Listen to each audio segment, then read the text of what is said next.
Saudações cordiais, caros ouvintes. Bom dia para todos. Estamos aqui na segunda edição do Café com CFO, o seu programa da Rádio Mindset, que aborda sobre questões econômicas ligadas ao modelo de negócio das empresas no contexto angolano, que aborda também sobre as condições do mercado, do ambiente de negócios, com pessoas especializadas, pessoas que atuam no setor há muito tempo. E nós hoje vamos falar sobre a indústria de construção civil. Nesta segunda edição do Café com CFO, nós trazemos um convidado ligado à indústria de construção civil, com mais de 12 anos de experiência, que é o senhor engenheiro Antônio Kizomba. Muito bom dia, senhor engenheiro, muito bem-vindo ao Café com CFO. Bom dia, Tomax. Meu nome é Antônio Kizomba, como já foi dito pelo doutor, e sou o CEO da AK Retos. Saudações também ao nosso auditor e a todos os nossos telespectadores. Muito bem, senhor engenheiro, nós agradecemos mais uma vez por ter aceito o nosso convite. Disponha. Falarmos aqui de um setor muito importante naquilo que é a estrutura econômica do nosso país. Eu passo a fazer aqui a apresentação do engenheiro Kizomba, que é perito avaliador de imóveis certificado pela Comissão de Mercado de Capitais, nossa CMC. Tem formações pela Academia BAE e pela Escola Superior de Atividades Imobiliárias de Lisboa. É, como disse, fundador e diretor executivo da AK Retos e também da AK Consult, sendo que esta última é especializada em avaliações imobiliárias, estudo de mercado e análise de investimento. Quanto à AK Retos, é uma empresa de referência na área da arquitetura, engenharia civil e empreitada de obras públicas. O engenheiro Antônio Kizomba possui mais de 16 anos de experiência no setor da arquitetura, engenharia, construção civil e obras públicas e no imobiliário, e tem desenvolvido vários projetos de avaliação para compra, venda, garantias hipotecárias, e também é mentor e palestrante a nível de empreendedorismo. Engenheiro, um currículo aqui fantástico, né? Isso tem um pouco a ver também com aquilo que são os anos que estamos no mercado. Felizmente começamos a trabalhar cedo.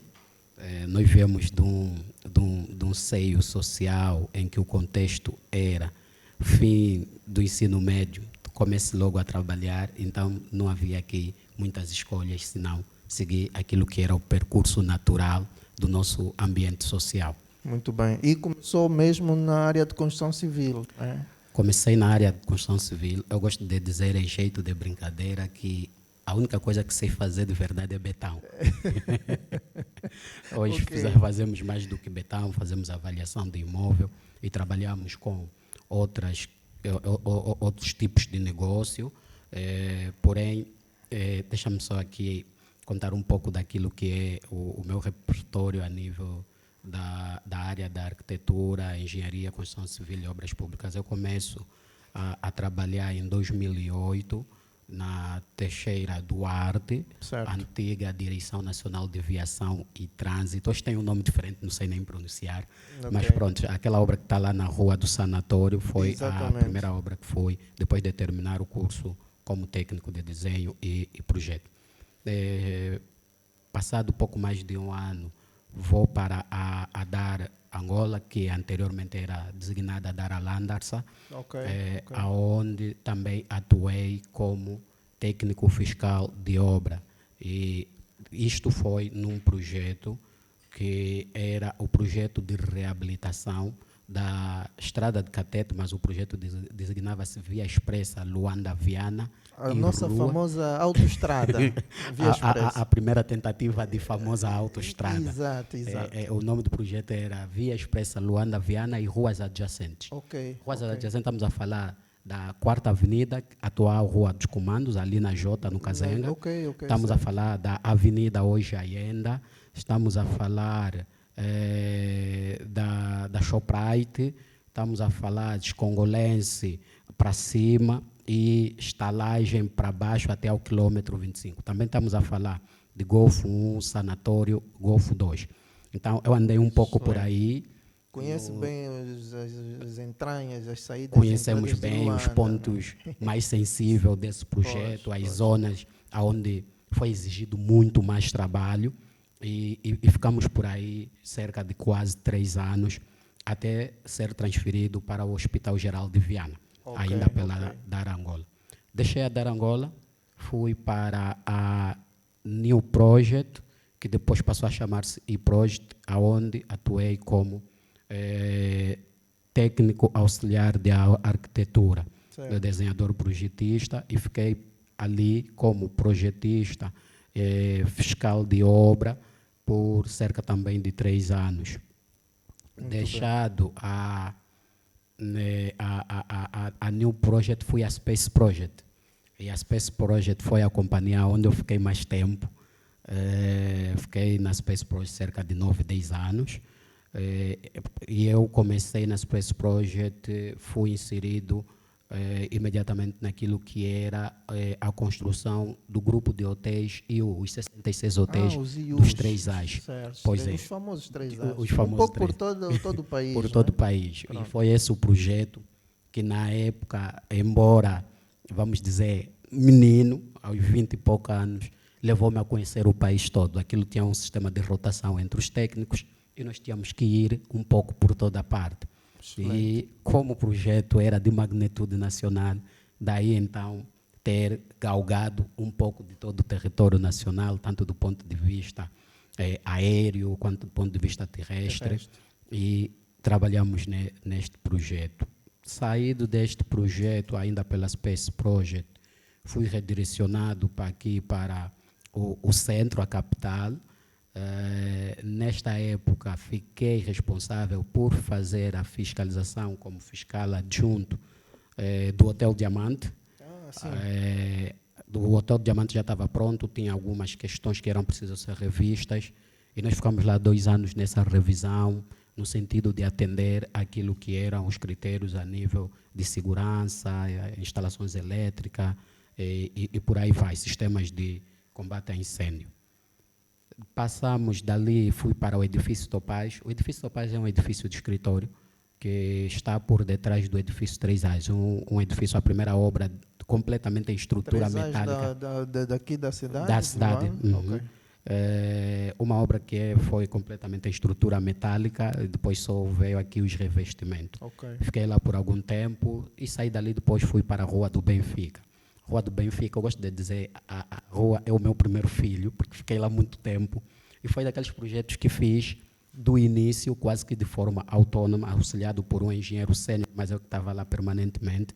E foi dos projetos mais interessantes que eu fiz. Gostei porque eu tive bastante autonomia nesse projeto e coordenei o projeto basicamente do início ao último dia. Então, muitos projetos nós vamos para lá, mas depois é retirado, direcionado para outro lugar. Neste, tu foste como o pivô. Exatamente, e fiquei lá permanentemente. Faz toda a diferença. E é uma rua que eu gosto de ir lá passar. Mas qual é essa rua? Estamos a falar ali do Banco BFA, no Benfica, e vai até do lado exterior do mercado do que fica. Exatamente, é uma rua que foi feita com bastante rigor, toda a infraestrutura. A própria rua tem um posto de transformação independente, rede elétrica, sinalização horizontal e vertical. Então, foi um projeto muito interessante de fazer. Ok. Interessante, Sr. Engenheiro. E neste percurso, o que é que mais lhe chamou a atenção? Quais foram os principais desafios que tu enfrentaste enquanto ainda profissional e, vamos dizer, um profissional em construção, que depois lhe levou a tomar a decisão de abrir a Arquerretos e lançar-se no mercado que até certa altura em Angola era do mercado de papões, né? Das grandes construtoras europeias, portuguesas, sul-africanas. E o senhor engenheiro decidiu ir para aquele mercado. Explica-nos um pouco isto. E como é que iniciou a Arquerretos? A nível daquilo que foram os desafios, um dos maiores desafios que eu tive a nível da minha carreira foi conciliar formação e trabalho. É como eu disse, eu venho de um seio social em que nós tínhamos a primazia de ser suportado no máximo até o ensino médio, e depois disso tudo para frente é responsabilidade sua, ou seja, torna-te homem. Essa era a teoria. Entretanto, a nível daquilo que era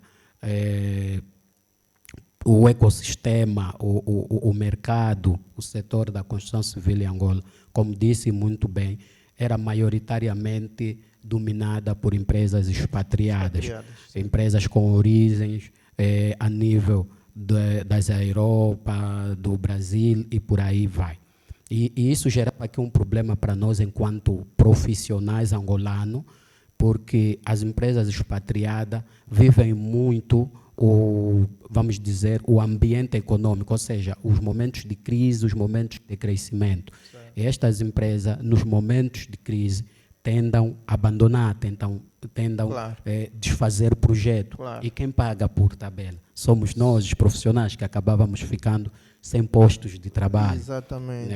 Ou seja, por isso é que, ou seja, ela gera aí empregos cíclicos, não é? Exatamente. Portanto, quando a economia está em alta, há muito emprego. Quando a economia está em baixa, e as empresas vão-se embora e aumenta o desemprego. Exato. E havia aqui também outra coisa que me incomodou sempre no mercado, que era perceber que havia destas empresas grandes ganhos, porém havia pouco investimento a nível interno, ou seja, era mais um sistema, não é, de nós expatriar, de nós de alguma maneira transferir os recursos que poderiam. Nós não tínhamos aqui, sentia-se alguma falta de comprometimento das empresas para com o day after, para com Angola. Ou seja, estamos aqui, estamos a fazer um negócio e, terminado o negócio, levanta acampamento e vamos embora. E isso começou essa é um pouco entendo essa perspectiva e faz todo sentido. E aqui, se calhar, políticas do Estado para reter, incentivar essas empresas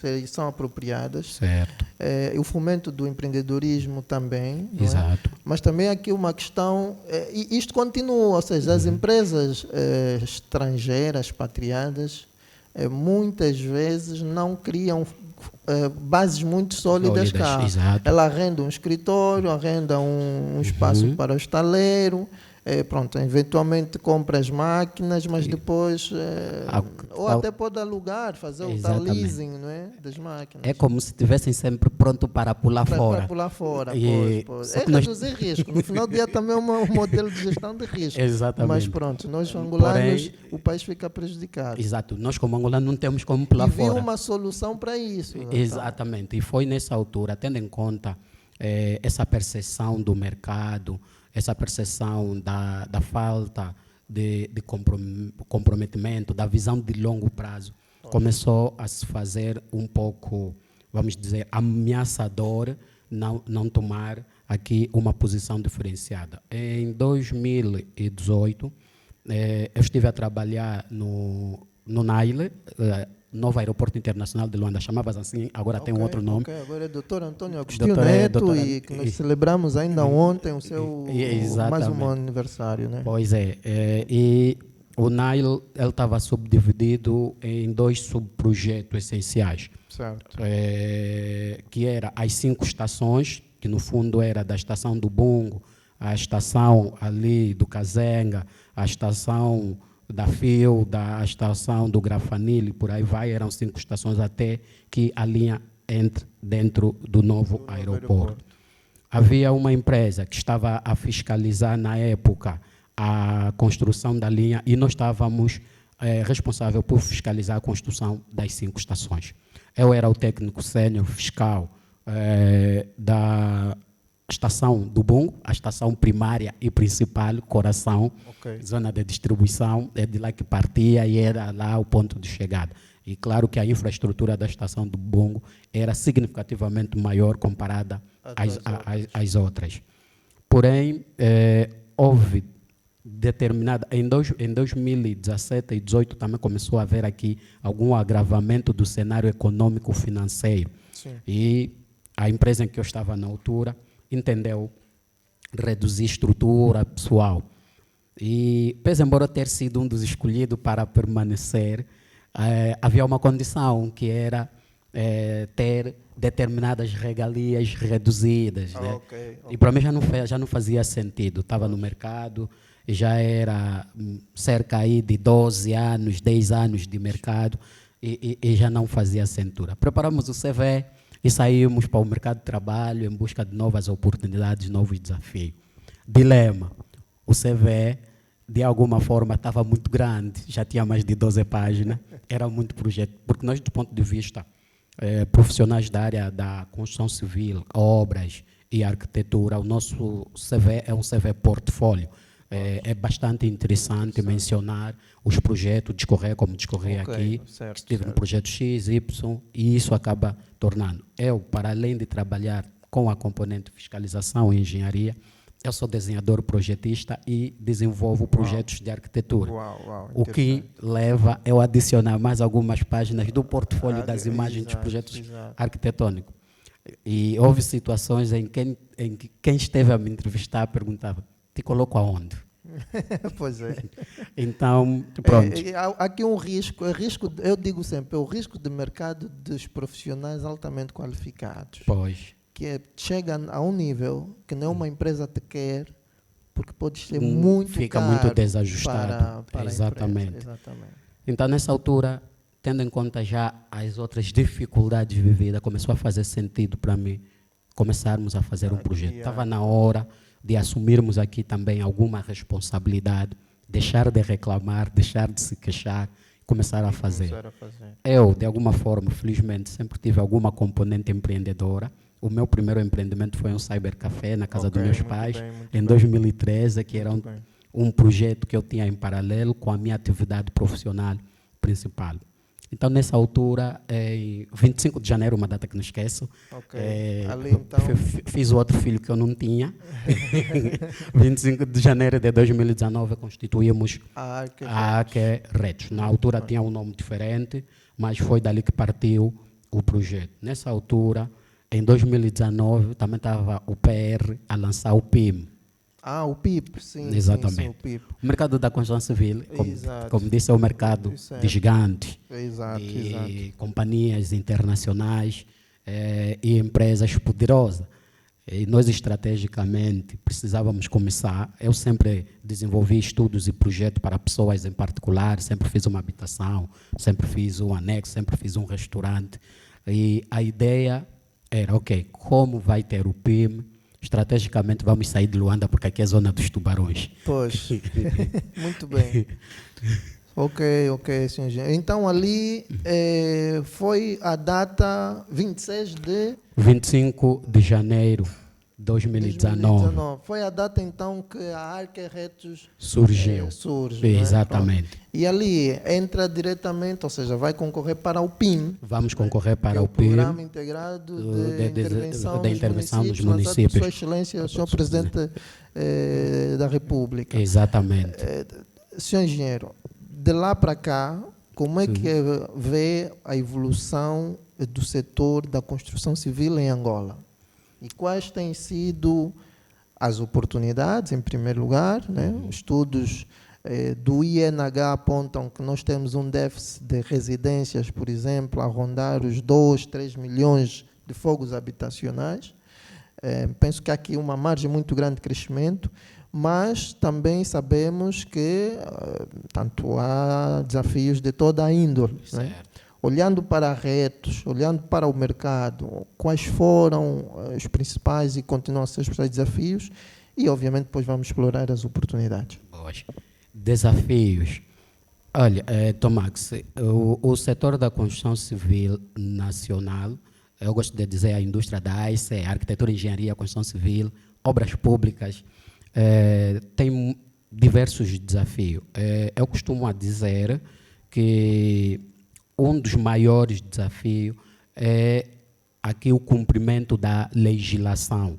O nosso ecossistema ainda não é suficientemente maduro, ainda temos muitos handicaps em muitos aspectos. Eu também gosto de dizer que... Podes citar uns dois ou três handicaps. Dois ou três aspectos que eu acho que são handicaps graves no setor da arquitetura, engenharia e construção civil.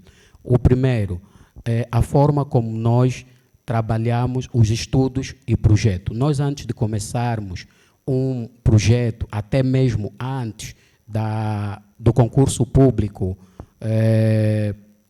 para o lançamento dessa obra, desse projeto, porque sendo obras públicas, passam sempre por um concurso público, e há aqueles que não, que podem ser por carta, convite, ou até mesmo adjudicação direta, mas via de norma deverá sempre passar por um concurso público, isso por uma questão de lei, que é a Lei 41/20, a Lei dos Contratos Públicos. Aqui o padrão, o determinante, o normal, não vos fora determinados aspectos, é que toda a empreitada, todo o contrato público deva ir a concurso público. Porém, antes de nós ir a concurso público, do ponto de vista da arquitetura, engenharia e construção, nós precisamos elaborar um conjunto de estudos, um conjunto de avaliações prévias, e nós ainda temos grandes déficits naquilo que é a elaboração dos estudos e projetos. Costuma-se dizer que a nível dos Estados Unidos e da Europa, o tempo para a elaboração de estudos e projetos é maior do que o tempo das empreitadas. Certo. Em Angola nós temos uma equação. Planeamento. Exatamente, preparação, planeamento, certo, gestão, definição, certo, de todos os elementos. Quanto mais rigoroso o projeto for, quanto mais rigorosos os estudos forem, mais fácil é de se executar e conseguimos acautelar, inclusive, a maior parte, se não mesmo todos os problemas eventuais que poderão vir ocorrer durante a execução da empreitada. Infelizmente, em Angola, nós temos um processo que é diferente, que é, nós temos poucos tempos de estudos, temos estudos muito precários, temos situações em que os projetos não são nada específico, são muito genéricos. E isso não ajuda. Já vi essa situação. Já vi essa situação. E isso não ajuda muito. Do ponto de vista da engenharia, nós aqui estamos a olhar uma janela, uma porta, mas uma janela não é só a janela e a porta. Poxa. É todo o aro, é a ferragem, é as dobradiças, é um conjunto, é um ecossistema que quanto mais detalhado em projeto, melhor para o resultado do projeto. Então, nosso primeiro handicap e dos mais forte, que eu posso mencionar como mais forte, é esse, fracos estudos e projetos, ou até, em alguns casos mesmo, inexistência. Muito bem. Do Café com CFO, segunda edição, Indústria de Construção Civil, nesta edição com a presença do convidado do engenheiro Kizomba, o CEO da AQ Retos, Arquitetura, Construção Civil e Obras Públicas. Portanto, senhor engenheiro, estivemos a falar na primeira parte sobre o overview do setor e da sua caminhada. Agora queremos falar um pouco mais do mercado. Okay. E a primeira questão que coloco é como é que olha para a concorrência no mercado da construção civil. Sabemos que temos as grandes empresas, sabemos que temos as pequenas empresas e médias e também temos os informais. Certo. Como é que olha para este mercado e que propostas é que tem para fazermos um mercado com uma concorrência mais sã e mais eficiente? Olha, Tomax, coloca aqui uma questão que é de facto bastante relevante, uma vez que a dualidade, se é assim que posso chamar, do mercado, e principalmente entre aquilo que é o mercado formal e informal, acaba prejudicando sobremaneira às empresas que atuam no setor de forma formal. Uma vez que é sabido que para as empresas que estão no setor a atuar formalmente, estão obrigados a impostos, taxas, tarifas, licenciamento, são 3 licenças, e alvará. O Instituto Regulador da Construção Civil, que é o órgão que regula as obras, emite 3 licenças, uma que é a licença de obras públicas, outra que é a licença de fiscalização de obras públicas e uma que é a licença de projetista de obras públicas. Okay. Estas licenças têm um custo que varia com base na classe e se é tratando-se de primeira emissão e renovação. Porém, nós acreditamos que uma das questões que era preciso ser revisto é efetivamente o custo das licenças. A Aquerretos passou de micro a pequena empresa e num desenrolar de mais ou menos 4 anos, porque os alvará são renovados em 4 anos, e nessa altura, tendo em conta aquilo que é a nossa estratégia de mercado e ter acesso a concursos públicos e projetos de maior dimensão, tivemos obrigado a avançar para alvarás da 19ª classe, onde os custos já vão até 6, 8 e 10 milhões. 10 milhões uma licença. Isso é significativo. Veja que a empresa está formalizada, está legalizada, tem todo o quadro técnico e para operar tem um custo, não é, de cerca de 8 milhões para obter a autorização para operar. Isso, ou seja, isto ainda não é garantia de que há de ter cliente, de que vai ter. Exatamente, não é nenhuma garantia. Outro grande problema a nível aqui da concorrência e das licenças e custos é, por exemplo, é de lei e pronto, as entidades contratantes seguem com aquilo que é a regulamentação, mas os concursos públicos são pagos. Ou seja, é preciso adquirir as peças do concurso. O caderno de encargo. O caderno de encargo. E isto é caro também, senhor? Tem um custo na ordem, vamos dizer, em média são 250 mil. Agora, pense você que em 2023 a Aquerreto participou só de pelo menos 60 concursos públicos. Já foram uns tantos milhões. Exatamente. Só para participar. Na semana passada, nós tivemos, por exemplo, uma entidade que lançou cerca de 5 concursos públicos e nós adquirimos os 5, porque é uma entidade que é do nosso interesse, faz parte daquilo que é da nossa estratégia. Então, são custos significativos para permitir que pequenas empresas operem. Isso de alguma os informais exatamente. Entrem para o circuito formal. Exatamente. Ou seja, recebem uma carga administrativa muito grande, que não promove aqui para que os informais saiam da informalidade para a formalidade. E depois nós temos aquelas situações a nível dos clientes particular, né, que depois dizem, trouxeste aqui um preço de 100, mas há quem está-me a cobrar apenas 45. Pois, esse 45 não tem uma taxa fixa de imposto, como, por exemplo, nós que temos de cobrar IVA, temos que pagar imposto selo, entre outros. Exatamente. Então, tudo isso cria aqui uma concorrência, de certa forma, desleal. Ok. E o que achas que se pode fazer para além da redução do valor das licenças? Acha que, por exemplo, nos contratos públicos, fundamentalmente nas obras públicas, se calhar o contratante, que é o Estado, poderia, se calhar, categorizar empresas para determinado nível de obra, por exemplo, valores iguais ou até X milhões, apenas micro, pequenas empresas para proteger e incentivar essas empresas. Achas que isso seria uma boa medida ou também estaríamos a excluir, por exemplo, os grandes de participarem em projetos mais pequenos? Olha, isso é bastante interessante. De alguma maneira, as classes dos alvará estratificam. Mas essa classe do alvará estratifica de uma forma que, ao meu ver, não é muito estratégica, e eu já lhe digo por quê. Veja que de maneira que vamos subindo de classe, Os alvarás da quinta classe não estão autorizados a participar nas empreitadas ou nos concursos públicos que requer, por exemplo, um alvará de sexta a sétima classe. Ok. Entretanto, o alvará da décima classe está permitido a participar no concurso da quinta classe. E como deve imaginar, a empresa que tem um alvará de décima classe está aqui a competir com um operador cuja estrutura é definitivamente, significativamente maior. Vou lhe contar aqui uma situação. Nós tivemos um concurso público, não é, em que concorremos com alguns players que são, vamos dizer, os mais conhecidos e reconhecidos do mercado. E, pese embora retos reunir as condições e cumprir com os termos de referência, com o caderno de encargo a nível aqui do concurso, houve um momento em que a entidade pública contratante entendeu refazer o modo de classificação, tendo em conta aquilo que é, vamos dizer, o nome e gabarito da empresa.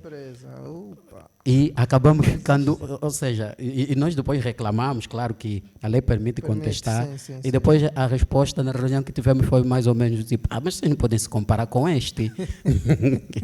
Pois, então se calhar que essa estratificação seria essencial. Baseando-se mesmo nas classes. Exato. Há uma premissa na lei e que não é muito aplicada, que é as empresas nacionais deveriam ser contemplada com mais 5% da pontuação.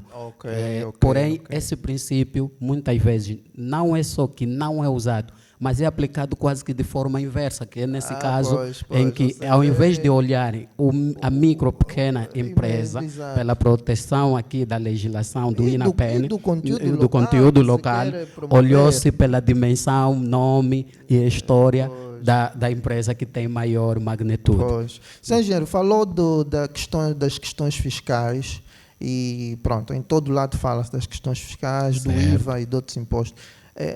O que é que acha? Tem a mesma sensação, a mesma ideia de que pronto, muitos empresários e analistas têm de que o IVA é efetivamente um peso muito grande para as empresas?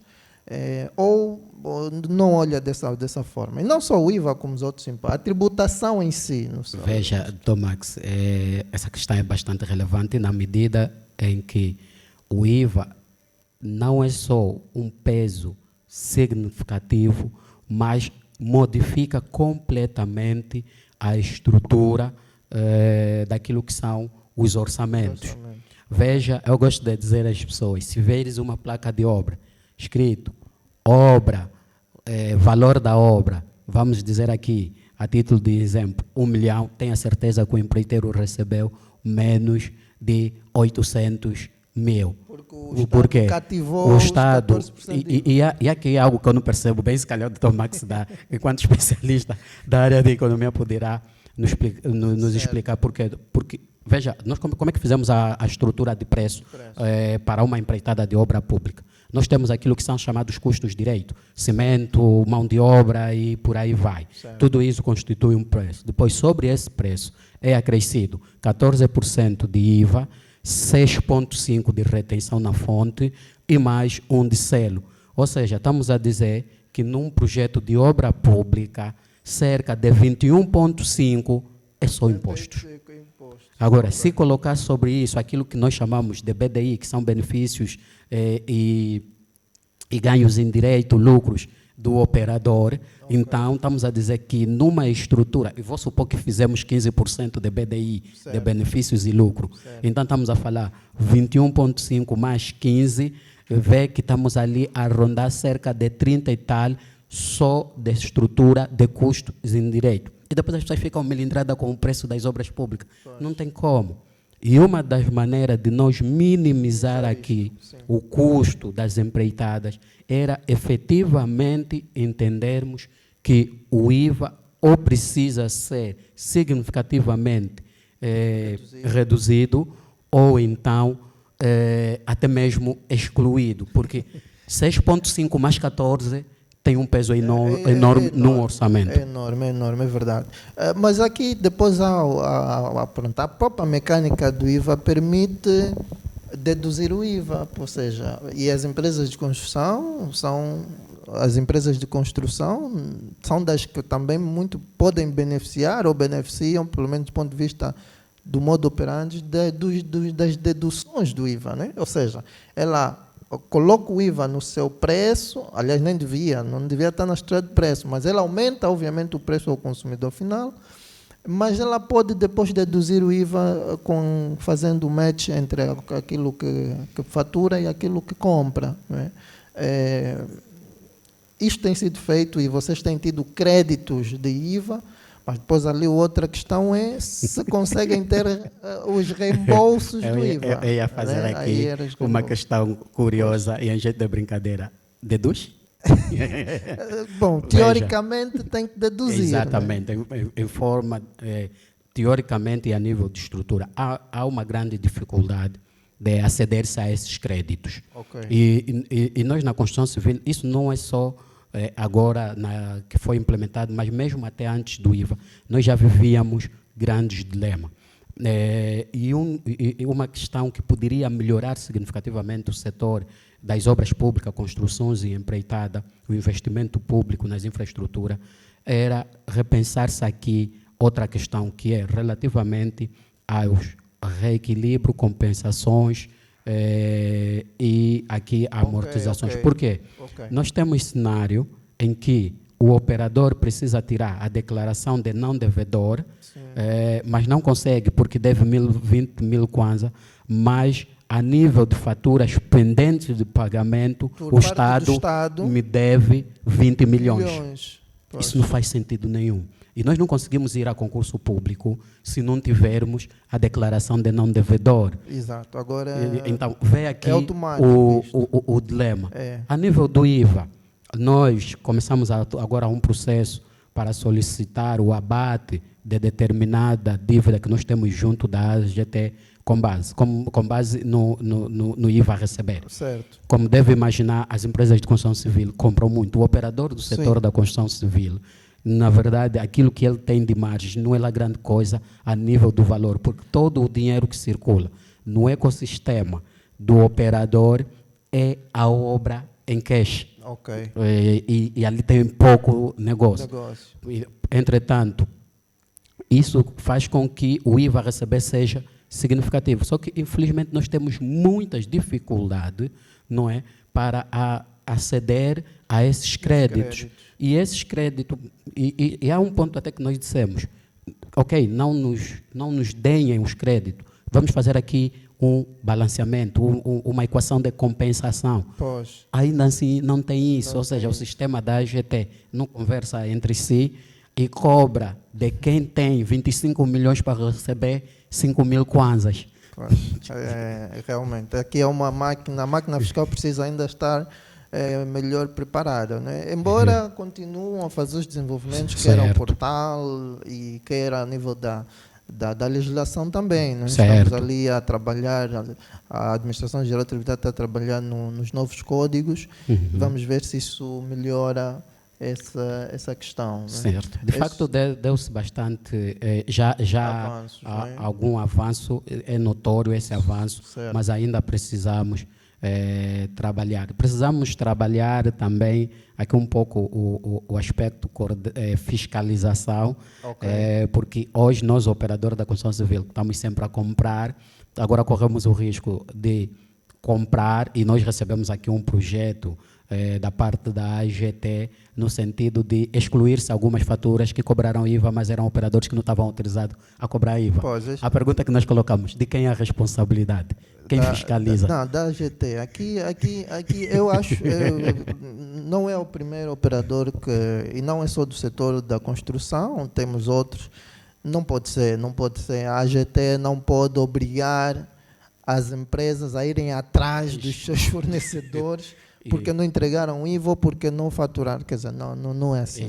Não é assim.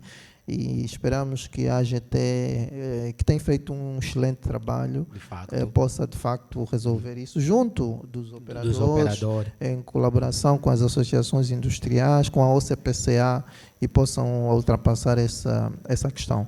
Senhor engenheiro, fala-me um pouco, eu sei que hoje eu posso arriscar, o senhor engenheiro corrija-me se estiver errado, Sim. cerca de 80% a 90% dos materiais de construção já não são importados.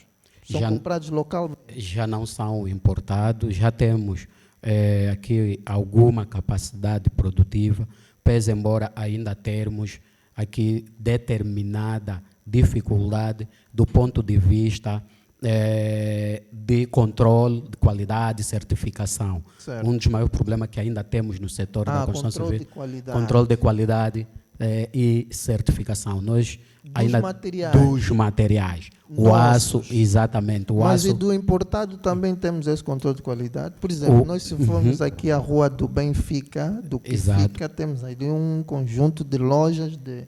Temos também esses materiais têm qualidade e são os que são mais comprados. São os que são mais comprados. A rua do Morro Bento, que Mercado do que fica e por aí vai. E outros. Estes também têm uma certificação e controle de qualidade precária.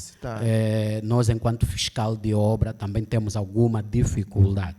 Porém, há boa parte daquilo que é o material que vem da Europa, Estados Unidos, o aço americano e por aí vai, estes já vêm com um conjunto de certificação, mas eles são caros, estudos. E a população está sempre de compra. Como é que é outro dilema que vivemos na construção civil. Se o Dr. Max me pedir um orçamento, eu posso lhe entregar um orçamento de 10 milhões para uma habitação T3 e um de 100 milhões. Qual é que o Dr. Max quer? De 10 milhões. Pronto, mas depois não vai se queixar da qualidade, não há garantias. Claro. Pronto, ok, senhor engenheiro. Senhor engenheiro, diz-me uma coisa, é fácil obter financiamento junto à banca para, por exemplo, tem a situação que o Estado está a atrasar para pagar e a obra está a correr, tem de fazer a obra. É fácil ter esse financiamento? Veja, Dr. Max, isso aqui cai num grande problema, porque, tal como algumas pessoas diriam é impossível. Algumas pessoas diriam que é impossível. Porém, não é de todo impossível. A Retos tem hoje casos de sucesso diferenciado, conseguimos ter. Porém, veja que aqui o problema da banca poderia ser resolvido a nível macro, a nível de política de Estado. Porque o grande problema da banca é o dito a garantia, o colateral. Ou seja, nós estamos diante de contratos de empreitadas de obra públicas que a banca não vê como garantia, como colateral. Apesar de ser... O Estado é uma pessoa de bem, paga sempre, e um contrato com o Estado presume-se que vai ter sempre o retorno. Sim, porém, para a banca tempo é dinheiro, dinheiro é tempo. E um dos maiores problemas que nós ainda temos a nível do Estado é pagamentos em dia. Atrasos. Né? E às vezes há aqui até situações que vão um pouco além disso, a garantia mesmo do contrato. Então, é preciso que haja aqui alguma política de Estado para que se permita operacionalizar o mercado da arquitetura e promoção das infraestruturas que precisamos para o crescimento e desenvolvimento da Angola, envolver nisto a banca, porque a banca, no que diz respeito a investimento à construção civil, obras públicas, projetos habitacionais, a banca, eu diria que é excessivamente cética. A banca é incrédula. Infelizmente. Exato. Senhor engenheiro, chegamos ao fim do nosso programa. O tempo foi escasso para abordar a complexidade do mercado tão importante. Certo. Queremos agradecer a sua presença e vamos contar consigo. Eu que agradeço o convite. Mais vezes, obviamente. Estaremos sim aqui, Tomax. Conta conosco. Muito obrigado. Obrigado. Chegamos ao fim, então, da segunda edição do Café com CFO. Falamos com o engenheiro Antônio Kizomba, uma pessoa experimentada no setor da construção e obras públicas, que nos brindou com uma explanação excelentíssima. Portanto, a Rádio Mindset agradece aos seus ouvintes por terem nos acompanhado durante esta 1 hora de programa e prometemos voltar, então, na próxima edição com outros temas candentes da nossa economia. Portanto, até lá e Deus abençoe Angola.